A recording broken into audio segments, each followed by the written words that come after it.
This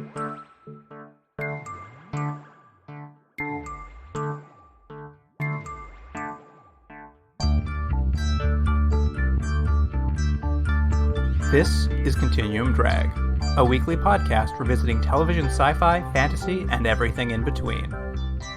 This week, Invasion America, episodes 1 and 2. I've always been a loner. Never exactly fit in. Mom says all teenagers feel that way. Doesn't help much. I am different, and I don't know why.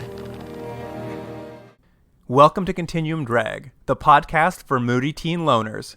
I'm Luke, here with my co-host Jordan. What's real, Jordan? I think you're right. Do you think you would have loved this when you were a moody teen? I'm not sure. I was looking at the YouTube comments. This definitely hit a bunch of people at the right time for sure. I'm not sure I would have been one of them or not. Yeah, it does feel like if this had come out at a time where I was that appropriate age, I think I probably would have been into this. It hits some of the beats I like, but I think it's that it's just not maybe the tropes of sci-fi I love the most. So, but I could see there's not enough bureaucratic paperwork for you. Yeah, if it had been slightly different, I might have come on board. Right. Anyway, this week we're watching a new series, Invasion America. Something I've picked because I wanted to give us something new, something we haven't really done before, and it's our first animated television show. Mm-hmm. So first cartoon. We haven't done a cartoon. No, we've had some requests for cartoons. I think I'm the one who's stopped us because I'm an adult. You believe cartoons are just for children? No, it's not that they're just for children, but I think most of the cartoons they make are designed for children. Certainly that's the case. There are some. This one in particular is somewhere in between. I think young adult is probably the audience. It was a primetime television program that was on the WB in 1998, and I think it was certainly intended to be, I think, as a mini series, because from what I could see on the sort of release schedule, it seemed to come out in chunks of 2. No, correct me if I'm wrong. Did I read that this also was intended as one long story? Like it was aired as one whatever 3-hour movie or something? I mean, it certainly makes sense since every episode ends with a to be continued and is certainly serialized. It's definitely intended to go from episode to episode. You couldn't just drop in, I don't think, halfway through. No, definitely not. Based on the 2 episodes I've seen anyway. But yeah, it's funny actually that you find cartoons for children. I didn't say that. I said most of the cartoons are specifically designed for children. That is something my mother hates as well, I found out. We were going to watch, I think, Fantastic Mr. Fox or something with her. And she was just like, oh, I don't like movies with critters in them. Your mom sounds all right.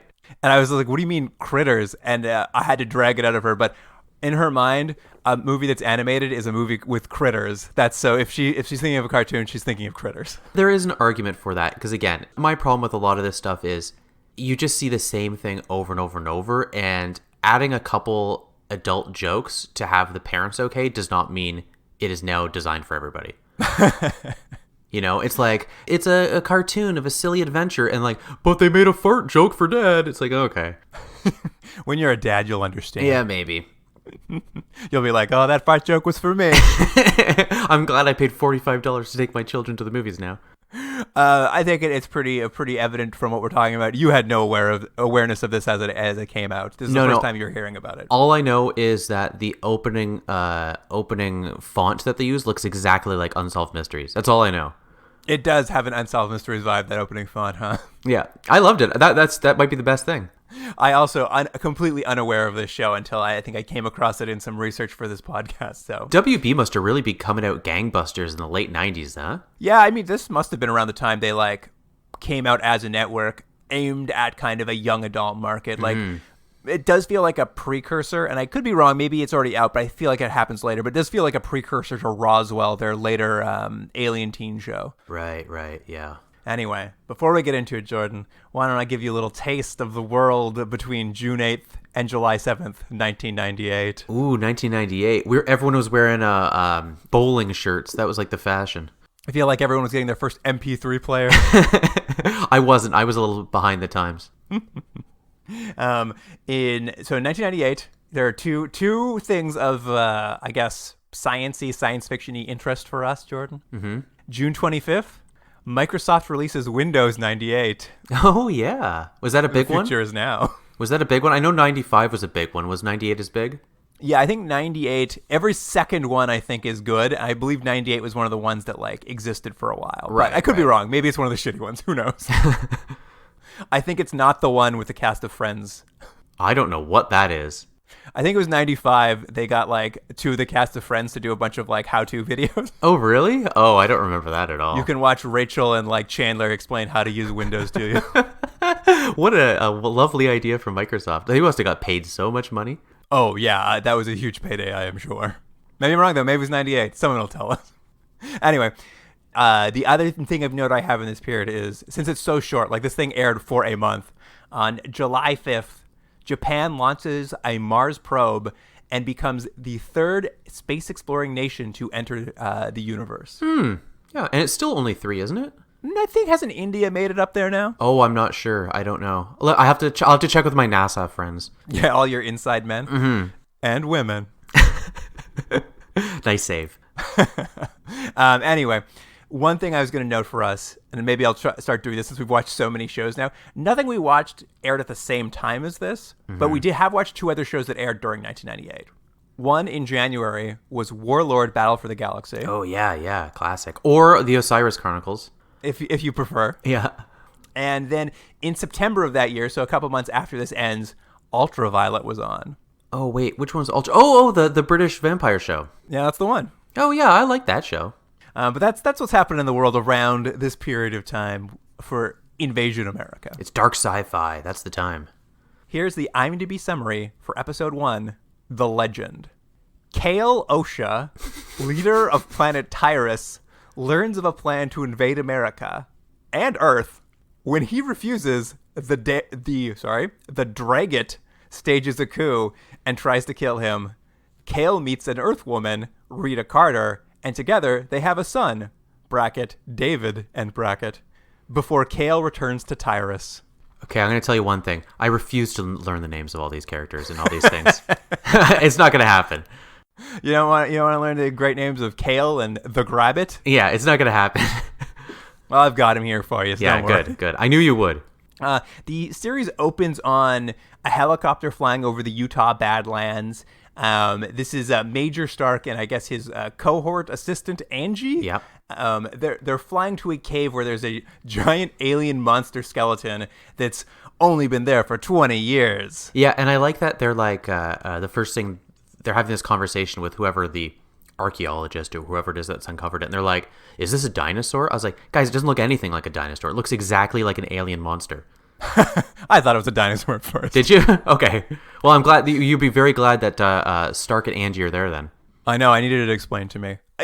It was the one nice thing of starting the show, like them flying over the Utah Badlands in a helicopter. I'm just like, this is kind of the nice part of animation is you can kind of get away with a few more like cool helicopter things you might not be able to do normally. And this is the time period where you're going to get a little bit of blend of CGI animation and classic hand-drawn animation. And oh man, do these two styles not blend together? Yeah, it's funny. I actually remember this time period where it would stop you in your tracks because it does visually look different, but they're obviously trying to use the technology as much as they can. It is funny. I watched a trailer on Netflix. I don't know. I don't watch these shows, but I sometimes put on a trailer. There's some like anime that's was put on Netflix where like it's medieval and they fight a dragon in it or something.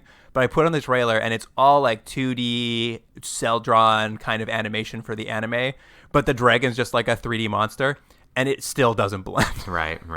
I'm just like, these things don't look the same. Yeah. Anyways, it is a bit of a timestamp on this, but I mean, that's the decision they made. It is funny though. Would you say that CG animation is better or worse than Star Command, the TV movie we just watched? Oh, it's probably on par, actually, I'd say. I would say that's the one thing. I'm like, oh, this 3D animation isn't great, but it's not any worse than that other show. Yeah, that's true. Anyway, we hop over from Utah to Glenport, Massachusetts, where we watch a very sullen teen do gymnastics, like even rings, I guess maybe they're called. He's flipping around in the dark of his gymnasium, giving us a voiceover about how he's such a loner in this town. Yeah. And I'm just like, are we going to watch a school shooting? Oh, I didn't think that at all. I just thought they were just hitting that trope of, and I was just begging for him to not be like, the chosen one who discovers his actual powers and how he's the hero they've all been waiting for, which is 100% what this is going to be. I mean, this is 98, so it's probably a year too soon, but like if this had come out a year later, they would have had to rewrite that character, because that opening monologue is just like, no one here understands me. I'm such a dark, sullen teen and have no friends, which is then undercut by his friend in a Letterman's jacket walking in being like, yo, bro, you're so good at that. Yeah, it is weird, isn't it? Because I guess they want you to like him, but they also want you to think he's cool, but he's also maybe popular, but he doesn't care about it. My main thing, though, is he has enormous eyes, and we'll find out why, because a lot of characters have these enormous eyes, but no one seems to mention it. Well, let's keep going, because we'll get into that, I think. We should talk about this character design as we get to it, but... Yeah, anyways, He's a bad boy. After he does his gymnastics, they're like, time to ride a motorbike. They're like, and it's like, is this the J.J. Abrams Star Trek? It is very funny. He's like, comes in, his buddy's just like, hey, I know your mom won't let you get your driver's license, but why don't you drive my motorcycle around while I ride behind you? Like, I hold your waist and ride behind you. And I'm just like, if your friend doesn't know how to drive, you do not let him drive your motorcycle. Yeah, it's true. But it's something that's going to be, it's an indicative scene of what we will see throughout at least these 2 episodes, is that every couple minutes they have to stick in some sort of action scene. And I don't know yet if it's too early to say if this is a good thing or a bad thing for the show, but it's as if they go, well, we have this animation, we can do all this sort of stuff, and we need to keep people's attention. So about every 4 or 5 minutes, there's some explosion or a chase scene or some sort of action. And that's what's going to happen right now, is a bike scene. Yeah, it's a big race. He's like driving recklessly through his small town. As I was watching this, I'm like, no driver's license. Neither of them are wearing a helmet. They're driving way too fast.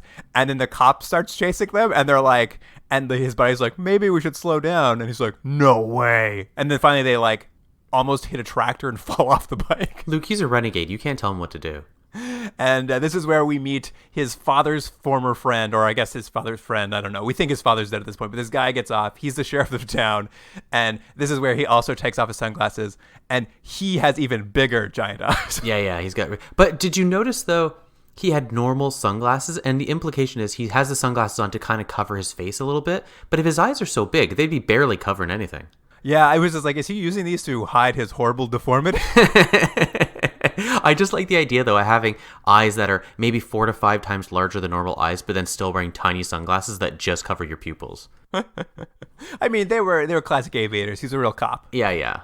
It's very funny, though. The cop, like, gets there. He's just like, you guys shouldn't drive so recklessly. He's like, but you know what? Since I was your dad's friend, you're off the hook. They've, like, actually had property damage and could have killed someone or themselves. And he's like, well, boys will be boys.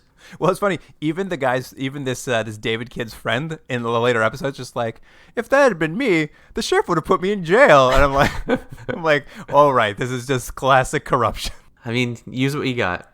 But what it is we quickly get a voiceover monologue by this sheriff character named Rafe, who pulls them over, and he's just like, pulls off his sunglasses to reveal his giant eyeballs. He's just like, when am I going to have to tell him the truth? Dun, dun, dun. And you're like, oh, I hope it's not that he's the son of some sort of prince and that he's destined for greatness. Yeah, as we jump 17 years into the past, where this giant computer-animated ship is flying toward Earth, and we meet this alien race, the Tyrotians, with giant eyeballs. What did you think about this decision that after... Because what we're going to find out is the present day is sort of bookending the majority of the episode, which is in the past, to give you this back history to fill you in. What did you think of that decision? Do you think it worked structurally? I think it's very funny. I mean, because I think we've talked about it's supposed to be like one giant serialized arc, I think they can maybe get away with it, but I did find it hilarious. And you say it bookends, but I will argue that it doesn't, because we basically go into a flashback for the rest of the episode that wraps up at the start of the next episode. Oh, so that's true. That is true. In a flashback for the entire pilot, and then a little bit of the second episode, never to see this David character in his teenage form again. You're probably right. As a whole, it probably makes a little more sense, but I thought it was a little bit jarring for a first episode to be like, here's introduce some characters. Anyways, forget about them. Here's what happened in the past. To fill you in the story you don't know anything about. It is. I think we'll meet most of these characters again, but I did find it very funny as well. I'm just like, oh, bold move to make this a flashback for the most part. But I'll tell you something I do like in the... when we go to space, and obviously we'll fill in the blanks here a little bit, but one thing I liked was they show a scene of how the ships are launched, and what you have is this really long I don't know what kind of spiky ship, and what you see is the spikes sort of spin almost like little gears, and as they spin, the ships are shot off, like they're propelled off. Right, with all the momentum. Yeah, and I was like, that's pretty cool. I've never seen that before. And I actually thought for the CGI, it had a pretty good little effect. It's not the worst. Like, the big ship they're on... It's not the worst. It's not the worst. I would say that, like, the ship design and the alien, like... ship design was some of the more interesting elements of it. You know what I would love to see in a ship? And I noticed this because there's a great scene where you have the characters walking for the first time and the doors open. I've never seen a sci-fi ship where they just have a normal doorknob and the door swings open. That's what we need to see in sci-fi. Everyone has decided there's too much waste of space in the future. You have to have automatic doors in the future. You can't have a manual one. Yeah. Anyway, yes, this is us meeting this big alien race, the Tyrotians. As we mentioned, giant eyeballs. This is their character design. They look almost human, except their eyes are just like way too oblong. I think they might have slightly different foreheads too. They sort of have a slight reptilian kind of look to them, at least because I think the eyeballs are supposed to be so prominent and maybe almost kind of wind around a little bit. They have basically infiltrated Earth and are living amongst us, but with giant eyes. It's a dead giveaway.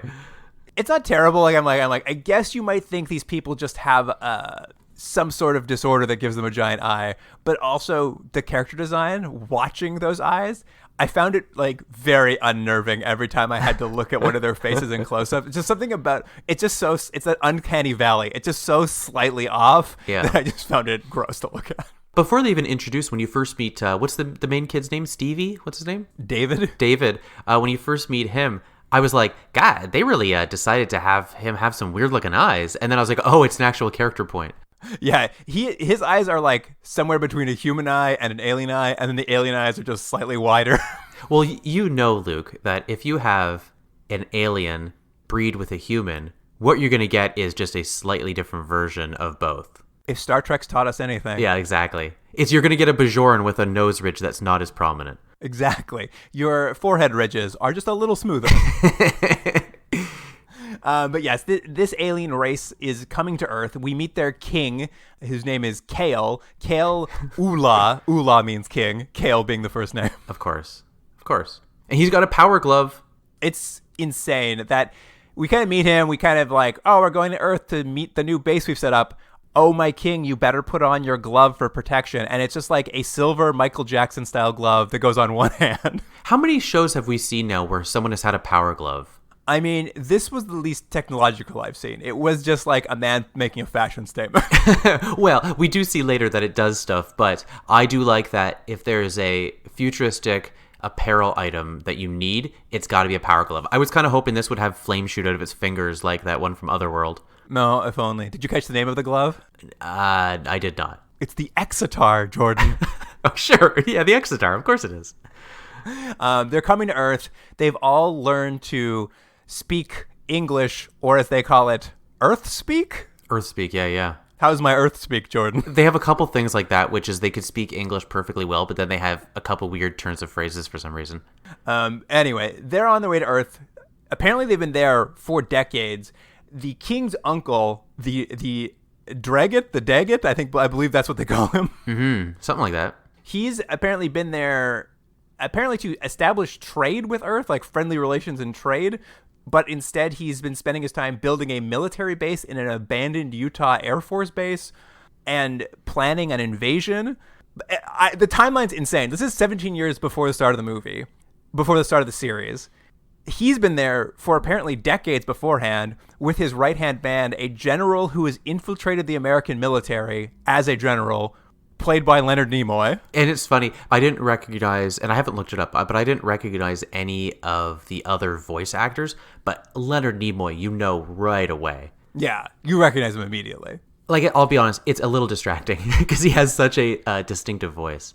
I mean, at this point, I was just like, General Leonard Nimoy's here. Yeah. Anyways, but you're right. So this story is now taking us back to, shall we say, maybe the 50s, 60s?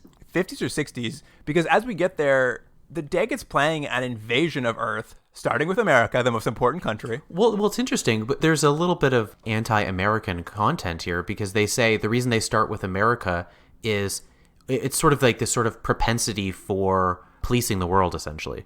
Yeah, they're worried about their capacity for violence and that the only thing America respects is a superior force. And so they thought, well, we'll give them alien weapons. Yeah, so they've been, I guess, building a base in order to build an armada to later do an invasion of Earth. And King Kale's just like, when he finds out, he's just like, no way, guys. I'm not invading Earth. What's up with this? And then we get, again, it's 5 minutes have passed by, so it's time for an action sequence. They're like, oh, you don't think you're going to invade? They're like, no way. And then guys show up with guns, and they all have terrible aim, and they all start shooting lasers, and a big action fight scene happens where they're running away, and they're shooting, and they're running, and then they eventually get out, and honestly, it's probably like, a good 5 minutes of action of just running and shooting? Yeah, it's a big running and shooting sequence that I guess is supposed to be some sort of assassination or like usurping attempt by his uncle. But yes, you're right. All that really happens is Kale and Rafe are trying to escape. They do get to release the Manglers, though.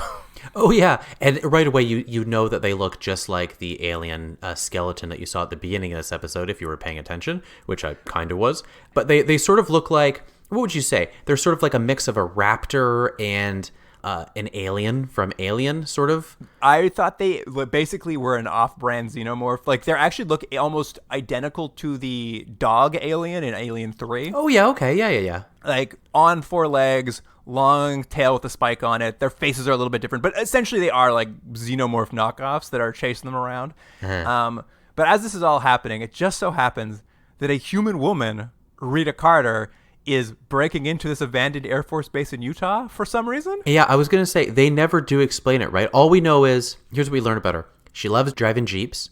She loves breaking into unauthorized areas. And the outfit she chose for this was a shirt tied into a front knot. Well, Jordan, I think you missed the most key thing to her character that explains it all. What's that? As she drives into the abandoned Air Force Jeep, the camera pushes in on her bumper that has a bumper sticker that says, "Rockhounds have more fun." I didn't see that at all. That is, I think, supposed to explain why she's there, what's happening. But I was just like, what is a rockhound? Well, what do you think of rockhound? Do you think it's someone who climbs rock faces? I think initially my assumption was, oh, she's some sort of climber of rocks. But now I'm wondering, is she like just a geologist or something? What was the expression again? What was the term? Rockhounds? A rockhound. You know who rockhounds were? They're the people that loved Trace and Gina. Oh yeah, they're the fans, the rockhounds. By the way, I love making references to previous episodes because I know that no one is listening to other episodes. So it's just for you and me. If you haven't seen Otherworld, you're missing out. Apparently. Yeah, exactly. It's even worse actually if you go back to get the reference. It's such a letdown. It's like, oh, I got to go check out episode 120. Like, ugh, that was terrible. But yes, for no apparent reason, Rita Carter is driving to this Air Force base and breaking in. When she gets there, she, of course, sees this alien coup in progress. And she drives her Jeep over, picks up old King Kale, and rescues him from the onslaught of xenomorphs and lasers. Let's say you're a rockhound, which I know you are. And you're out in the middle of the night and you're driving to go do rockhound kind of activity, and you see this big fight out. Would you drive in and randomly grab someone and save them? Because I'm telling you, I wouldn't. I don't know what's happened here. I don't want to get involved. I don't know who the good guy or bad guys is. I just back it up and go back home. No, I think that's the thing to do, Jordan. I think when you come into a gunfight of any sort, you just pull up to the first person you see and you say, "Get in, I'll rescue you." Yeah. And they look at you and be like, "What are you talking about?" I get why it is that way, but it's so funny to have introduced this character who we know nothing about as a way to get out of a situation. And it is great because he jumps in her Jeep. They send a Earth military helicopter after them to, I guess, kill them.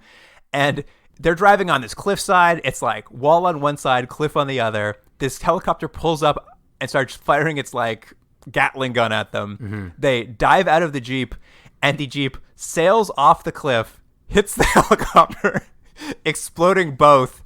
And then it cuts back to General Nimoy, and he's just like, "Well, we got him."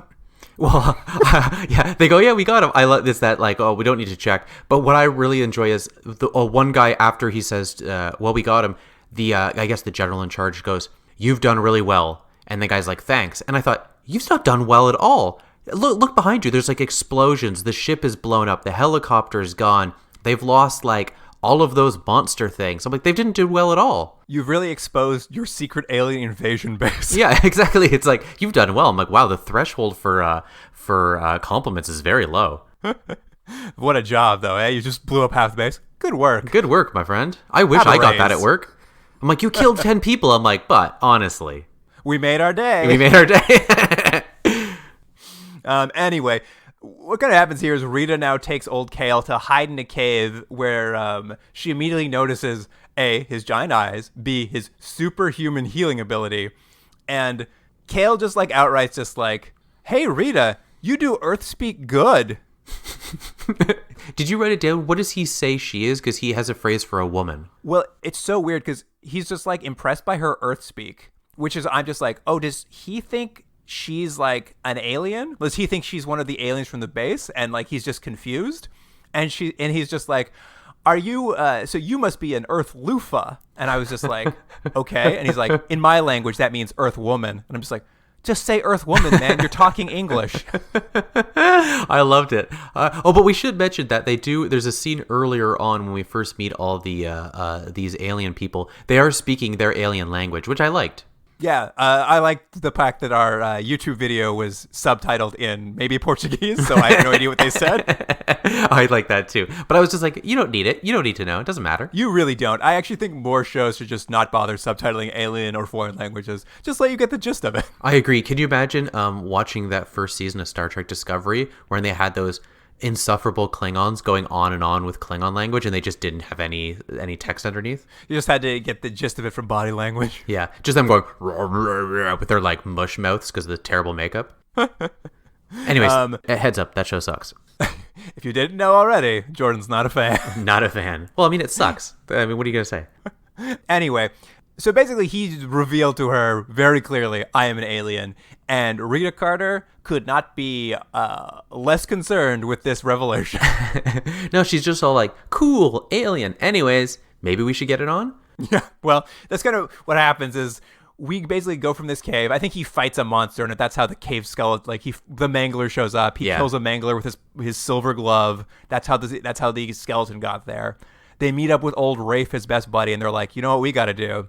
Move to Massachusetts and settle down. Yeah, because they basically want to hide now because they think the Gabbit will hunt him down.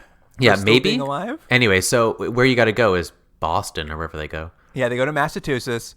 They start a family. She gives birth to a toddler, David. So they've been there now at least 3 years, I would assume. Yeah.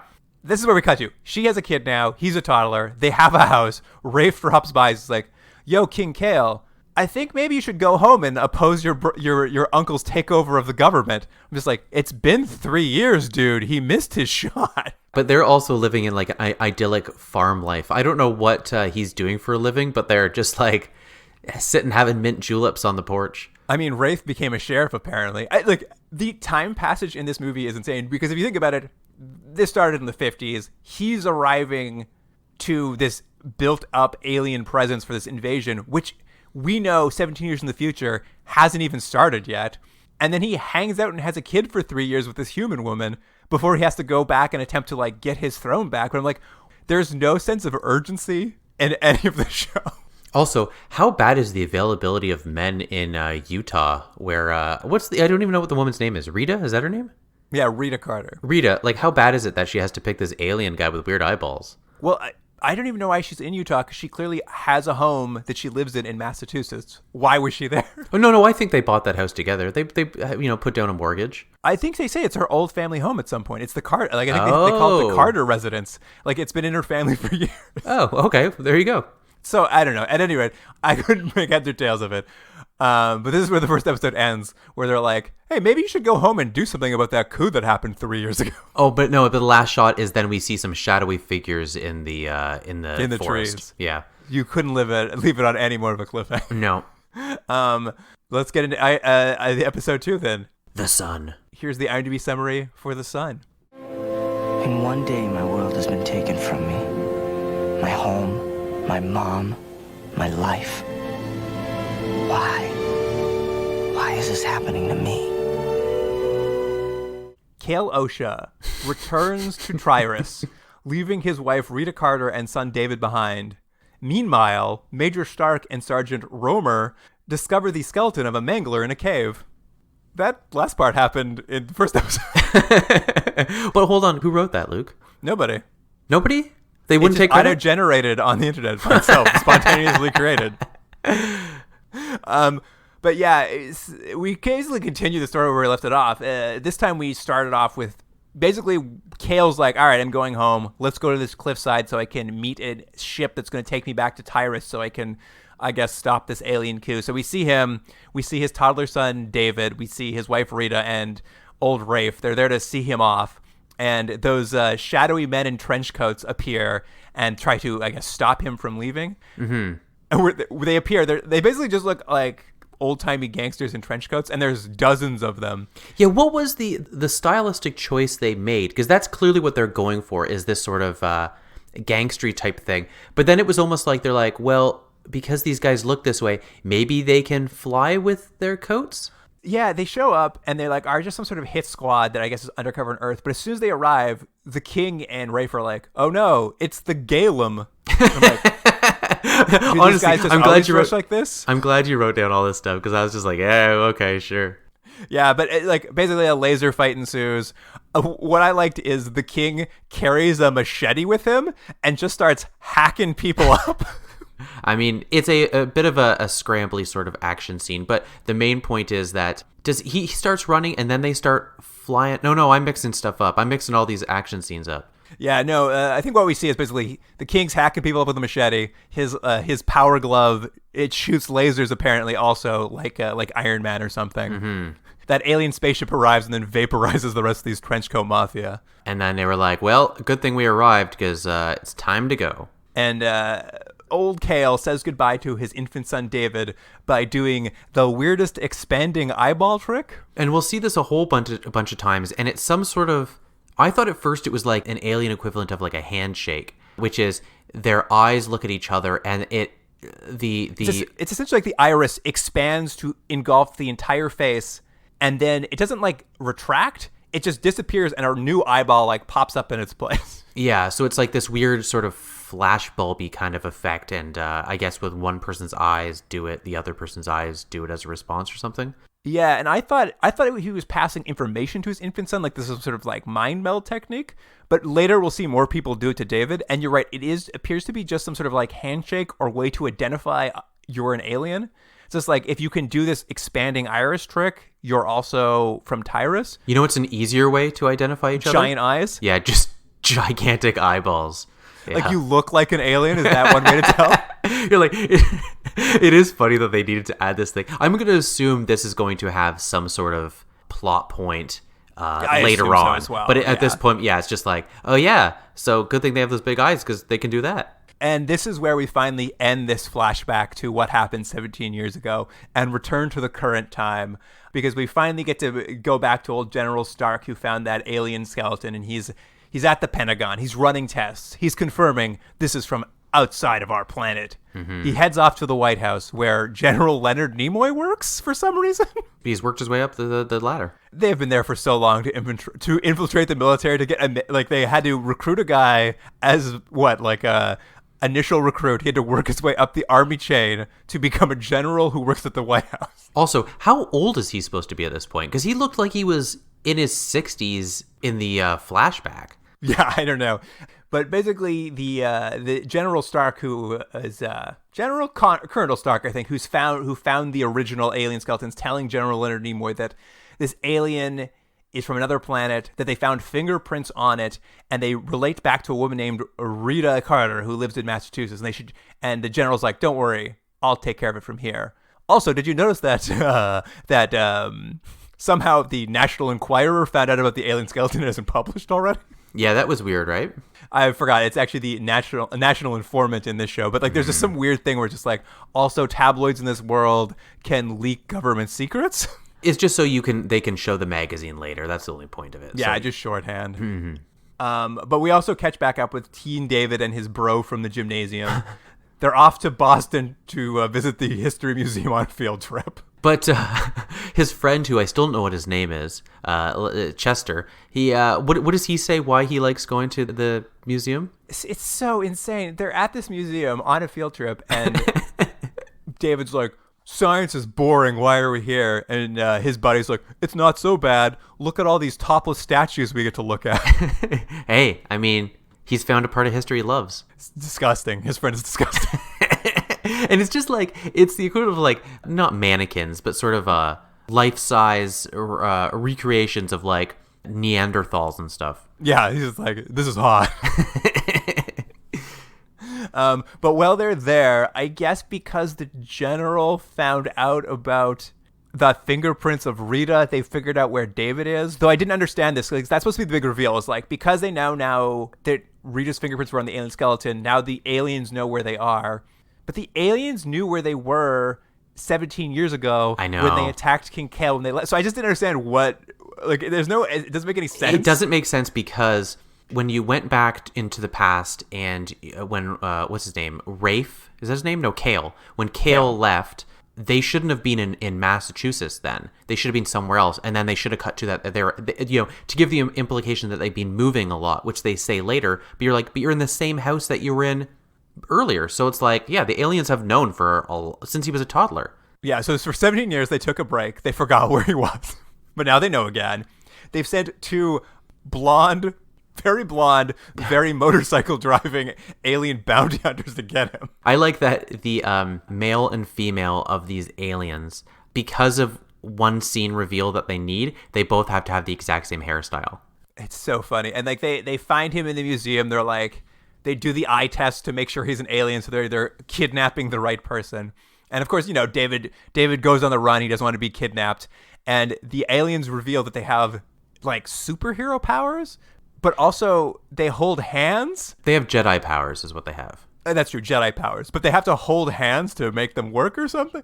Did they? They had to hold hands? I don't know. Like, sometimes, like, when they first start using their powers, the two blonde aliens are like, they hold out each other's hands and grab them like the Wonder Twins or something. But basically what it is the thing I mentioned earlier is there's a reveal scene where David thinks he's following the girl and it turns, because the hair, and it turns around and it's the guy. And he's like, what? That's not who I like. And then it's the big fight scene and they try chasing him and use their Jedi powers, but he escapes again because everyone's super ineffective in this world. And does he jump into Rafe saves him. That's how he gets out of this one, right? So in the first episode, we had the mom saving Kale with a Jeep. And in this one, David's getting saved in a Jeep by the Rafe, the sheriff, yeah. He basically runs out of the museum. Rafe pulls up. David jumps in. And Rafe's there because he also saw the National Enquirer article on aliens and knows they're in trouble. They all have subscriptions.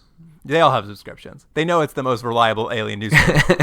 It's like Men in Black. That was the thing on that, right? Exactly. So he's just like, we gotta get home. We gotta rescue your mother, and we gotta get out of town before your uncle, your former uncle, the Dragit, comes after you all.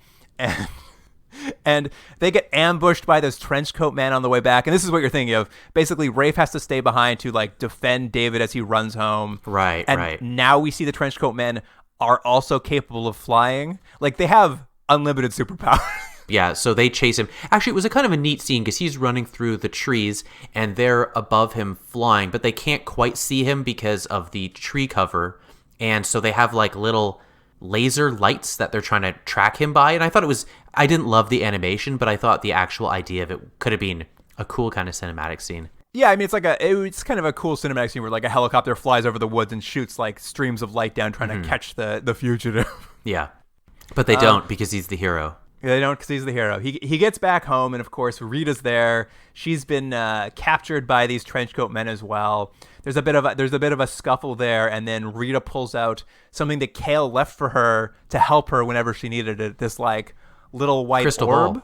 Yeah, a little crystal ball. Which, for me, was the best part of these two episodes, is somehow, I guess, using the power of love, she activates the crystal ball, and it essentially becomes like a miniature black hole, basically imploding the house, sucking in all light and matter into it, and like it just like grows, and then like you see a house like implode, and she's killed, the trenchcoat men are killed, and David escapes.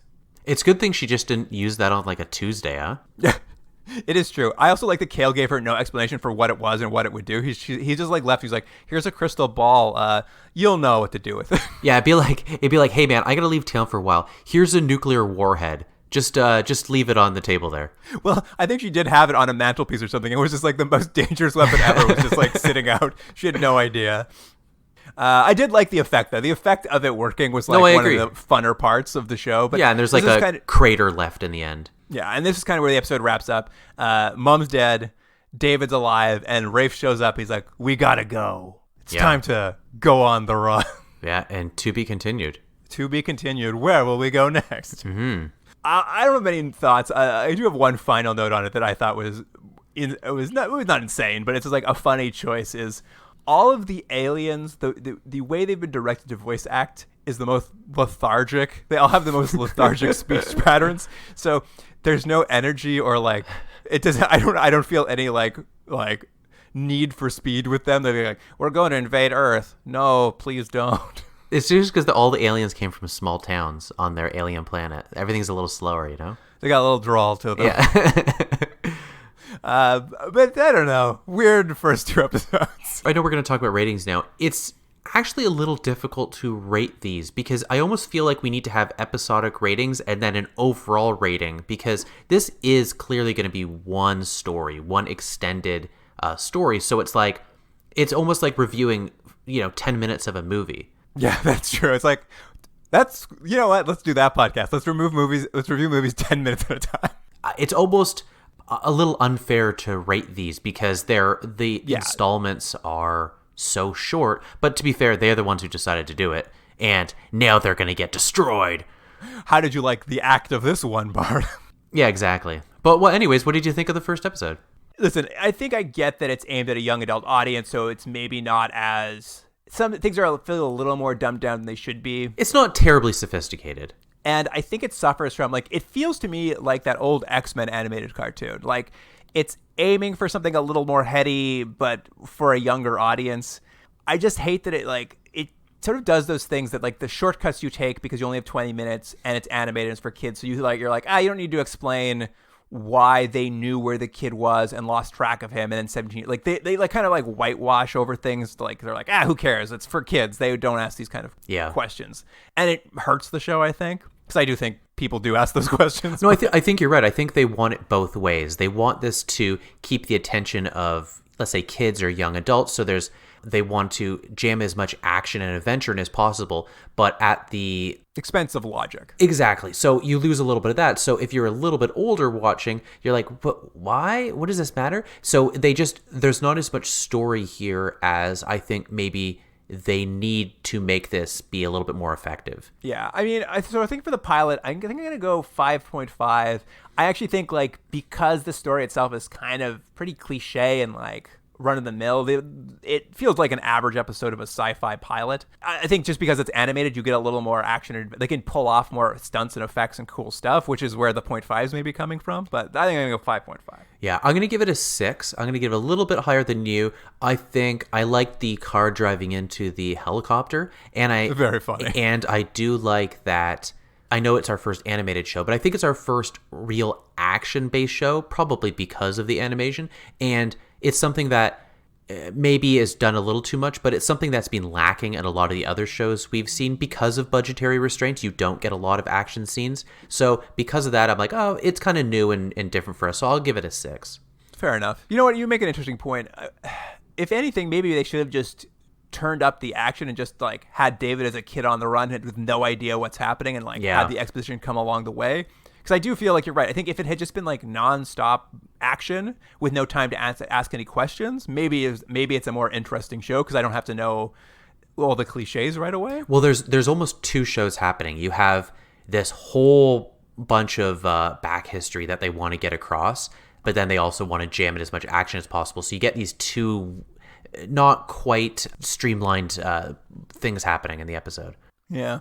What about episode 2, The Sun? I'm going to give it the exact same 6 out of 10 because I think it's, for all intents and purposes, the exact same episode that's just extended. And I really did like the scene where we come back to see Rita for the first time, and she's doing the very cliched thing of tending to the grave of her dead husband, even though he's not dead. I just love when you see these sorts of things over and over. I'm like, because if there's one thing you do as a widow, it's tend to the grave that you built on your house's property. Yeah. It's just like, sure, of course. Not that I wouldn't do that as a widower, because of course that's what I would do. It just is, it's cliche. Yeah, you intend to bury your significant other in the backyard. Of course. Who doesn't? Yeah, I don't know. You're right. I think I'm going to go 5.5 again. I liked the action sequences in this episode a bit better, but like the museum part was so dumb.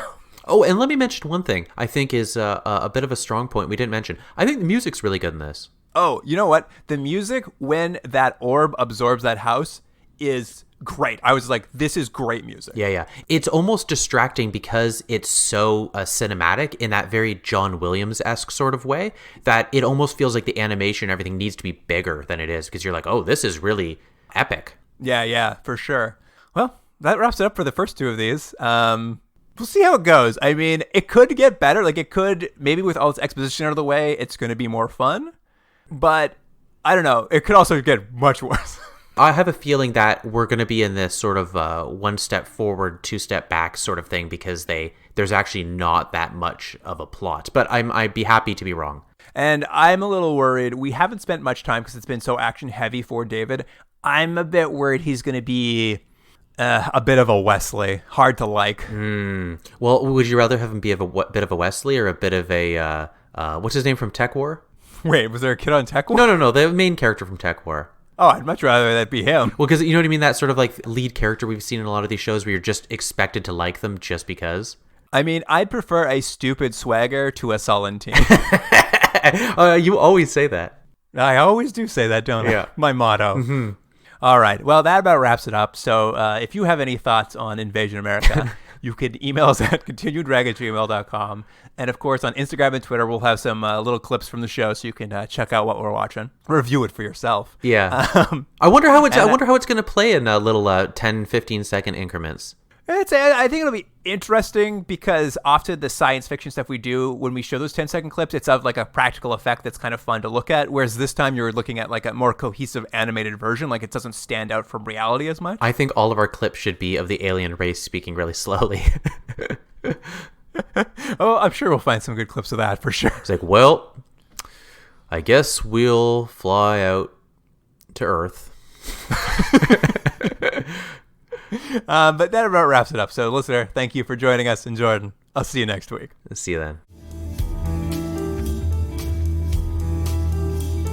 Continuum Drag is recorded in Toronto, Ontario. Theme music by James Rex Seidler. Produced by Jordan Dullock and Luke Black. Special thanks to Aaron Hughes.